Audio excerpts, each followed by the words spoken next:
2వ వచనం మత్తయి శుభవార్త 12వ అధ్యాయము 42వ వచనము. తీర్పు దినమున దక్షిణ దేశపు రాణి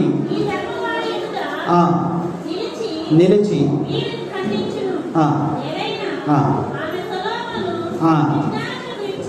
సొలొమోను విజ్ఞానమును గురించి వినుటకై దూర ప్రాంతము నుండి పయనించి వచ్చెను.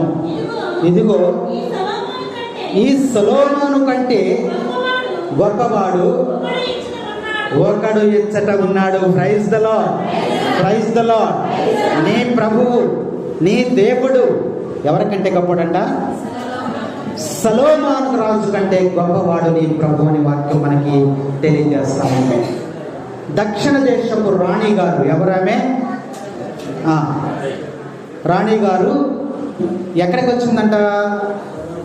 సొలొమోను జ్ఞానము కలిగినటువంటి వాడు, ఆయన యొక్క జ్ఞానము గురించి తెలుసుకోవటానికి, ఆయన విద్యను క్షుణ్ణముగా అభ్యసించటానికి, సొలొమోను రాజు యొక్క జ్ఞానముతో ఎలా మాట్లాడుతున్నాడు అనేది తెలుసుకోవటానికి దూరదేశము నుండి షేబా దేశపు రాణి అక్కడికి వచ్చింది.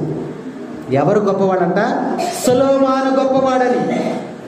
ఆ రాజ్యములో ఉన్నటువంటి ప్రజలందరూ కూడా సొలొమోను గొప్పవాడు అనుకుంటున్నారు. ఎందుకనంటే సొలొమోను కాలంలో రాజుగా ఉండి మంచి పరిపాలన చేశాడు. కష్టాలు లేవు, బాధలు లేవు, ఎవరిని ఇబ్బంది పెట్టాల, ఎవరిని హింసించలా, ఎవరిని సంపలా, అనేక రకాలుగా ఎవరిని మోసగించలా. అందుకనే సొలొమోను రాజు యొక్క పరిపాలనను బంగారు కాలము అంటారు. అంత బాగా ప్రజలను పరిపాలించారు.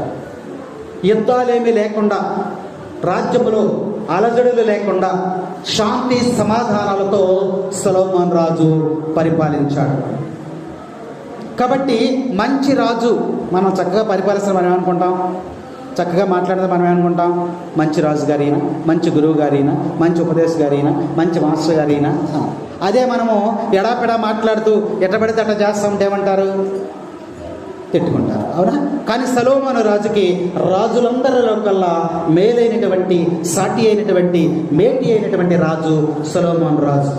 అందుకనే సొలొమోను రాజు గురించి గొప్పగా చెప్తారు అన్నమాట.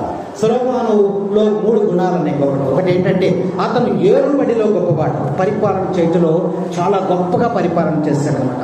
తర్వాత జ్ఞానములో గొప్పవాడు, మంచి జ్ఞానము, మహిమలో గొప్పవాడు. అయితే ఇక్కడ వాక్య భాగాన్ని మనం